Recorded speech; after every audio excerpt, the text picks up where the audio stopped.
Olá, minhas amigas e meus amigos. Chegou o momento, o melhor momento do domingo, esse nosso encontro para conversa diária. E hoje é dia de falar sobre ontem, né? 1º de maio. Eu nunca vi um 1º de maio assim. Olha que eu nasci em 1940, ainda em época da ditadura Vargas. Depois acompanhei com mais discernimento o segundo governo Vargas. E Vargas festejava sempre o 1º de maio. Lá na ditadura era no estádio do Vasco, estádio de São Januário. E depois eu via as festas dos círculos operários. E já vi 1º de maio aí, que em geral são festas de bandeiras vermelhas. Esse eu vi a festa do verde e amarelo. Nunca vi nada igual num 1º de maio. Enfim, queria fazer esse registro, logo já vou falar sobre isso. E antes quero pedir que você se una a nós, se inscrevendo, e que ao final não esqueça de dar o seu like ou o seu dislike.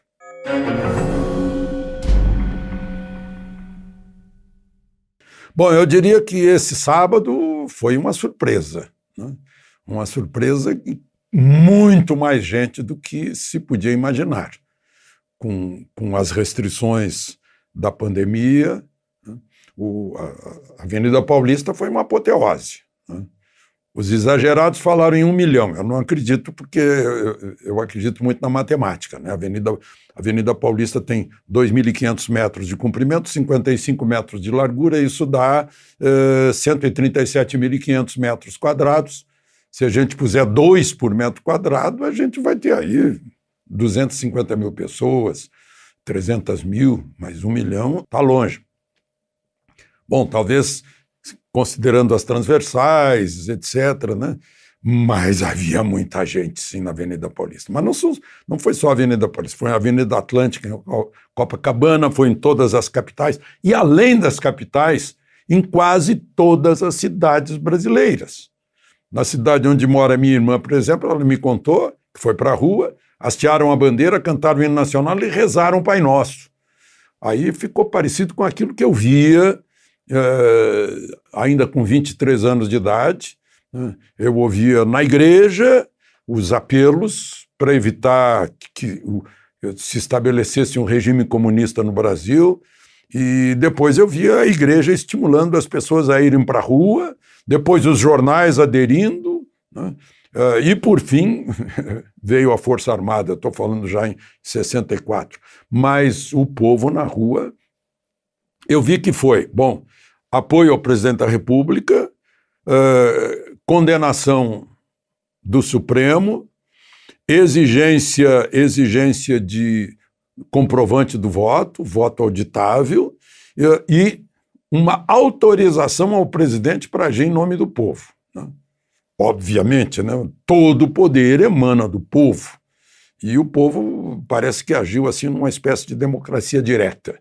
Autorizamos o presidente a fazer o que acha necessário para que não se rompa mais a Constituição, porque é uma sucessão de medidas que contrariam completamente a Constituição, opostas à Constituição, né? Isso é muito grave. Eu vejo, por exemplo, lá no Ceará houve prisões a despeito do que está nos incisos 15 e 16 do artigo 5 da Constituição, que é uma cláusula pétrea, são direitos fundamentais. A própria Constituição diz no artigo 60 que não são sequer motivo de qualquer emenda para aboli-los, eles são intocáveis, né? E, no entanto, as pessoas são presas embora as garantias estejam na Constituição, né? Centenas de pessoas foram presas no Ceará. Agora, por outro lado, né, eu vejo assim, eu liguei para vários amigos que veem televisão, né, escuta, o que vocês viram no noticiário? Aí eles me disseram, não, a SBT deu tudo, né, deu todas as manifestações, mas teve lá uma emissora que botou entrevistas de oposicionistas, né? Aí eu acho, puxa, ficar dentro da bolha é dar as costas para o povo. Eu vi inclusive uma notícia chamando o povo de autoritário. O povo brasileiro que foi para as ruas exercendo a democracia, ser chamado de autoritário. Quer dizer, as pessoas... Está havendo uma confusão, né? A arrogância pôs na cabeça de certas pessoas, ali onde está escrito na Constituição, no parágrafo único do artigo 1º, do primeiro artigo da Constituição, todo poder emana do povo. Sabe como é que eles leem? Todo poder emana da mídia. É muita arrogância, né? Ficou risível, porque, bom, e essa bolha vai prejudicar os que estão dentro da bolha, né? Vão ser surpreendidos. Enfim, e quando a mídia desinformadora não dá informação, né, omite, na verdade ela está informando. Porque se ela não informou, é porque tem muita gente. Porque se tivesse pouca gente, ela informaria, né? Houve lá a obrigação, eu vi numa agência de notícias, houve manifestações contra o governo, aí puseram fotos. Aí eu contei, né? Porque uma foto registra, eu contei. Em Belo Horizonte tinha contra o governo 43 pessoas, né? Em Salvador tinha 21 pessoas. Em Macaé eu contei 3 pessoas, talvez tivesse mais.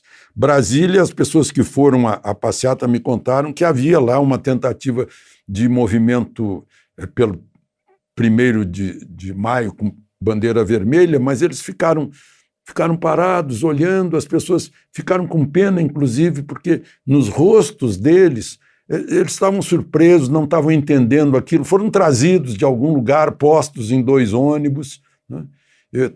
Puseram bandeirinha nas mãos deles e eles estavam admirados daquele povo vibrante que buzinava, que gritava, que festejava, que gritava eu autorizo, talvez eles nem entendessem o que queria dizer isso, né? Mas foi um dia. Eu anotei aqui porque eu fui ler o ex-presidente da República, Fernando Henrique Cardoso, é um artigo importante, estava no Estadão, e ele afirma que o Brasil tem um povo desinteressado. Ele está na bolha também, eu não sei a que Brasil ele está se referindo.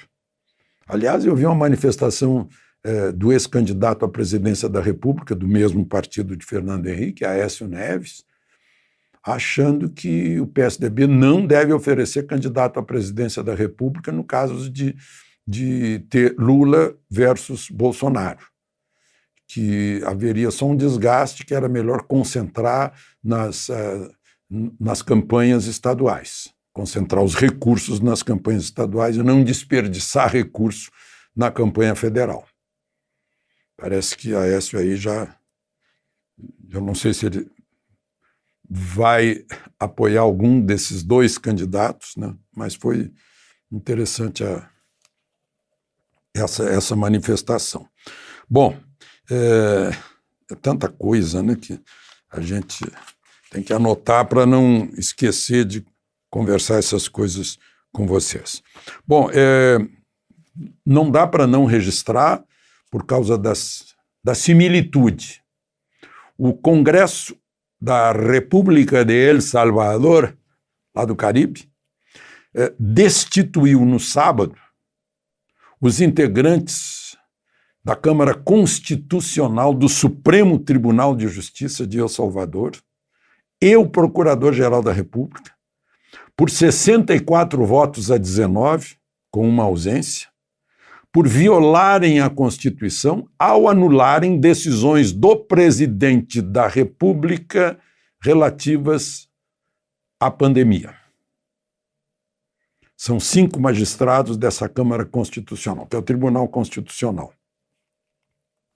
O presidente Nayib Bukele, de 39 anos, é de origem palestina com esse nome, usa muito as redes sociais, anda muito esportivamente, começou como vereador, fez campanha contra os partidos tradicionais, contra a corrupção, contra o crime, e acabou fazendo maioria no Congresso. E agora essa maioria no Congresso destituiu o Supremo Constitucional deles lá, porque anulou medidas do presidente da República. Bom, gente, vamos encerrar com coisas ainda melhores, né? Vocês lembram de um assalto ao Bradesco, lá acho que foi em Itajaí, Santa Catarina? Eu só queria registrar que os assaltantes, 9, foram condenados a 263 anos de prisão. Dá 30 anos para cada um, praticamente. 8 já estão presos e falta prender um, para mostrar que o crime não compensa. Bom, e outra coisa é que não dá para não deixar de registrar mais um leilão com grande sucesso, ágil de 130%, mais um bloco da SEDAI lá do Rio de Janeiro, Companhia Estadual de Águas e Esgoto, lá de saneamento. Um grande êxito aí para a saúde pública e para o saneamento. Entrada de 22 bilhões e 700 milhões. Né? Aliás, o ministro Tarcísio, que está fazendo esses leilões, lembrou que a água do São Francisco já chegou ao Ceará e que vai chegar ao Rio Grande do Norte. No último dia de abril, o novo presidente da Petrobras, o general Silvio Luna, reduziu o preço da gasolina e do diesel a partir do dia 1º de maio em 2%. E o presidente da Caixa Econômica anunciou que a Caixa só agora, esse ano, teve mais lucro que nos 8 anos de Lula e nos 8 anos de Fernando Henrique juntos. Claro, a Caixa não tem mais o GEDEL para encher mala e pacote de dinheiro e encher um apartamento de dinheiro, né? É igual ao asfalto. Na hora que se impede o roubo, que fecha a torneira, o asfalto fica dessa espessura. Naquele tempo o asfalto ficava assim, o resto ia para a propina. É uma senhora diferença, né? Enfim, pelo menos na área federal, né? Na área estadual a gente está vendo aí o consórcio comprando 300 respiradores que nunca apareceram, Amazonas, São Paulo, Bahia, Pará, todo mundo correndo atrás de respirador e não acha, nem o dinheiro. De Brasília, Alexandre Garcia.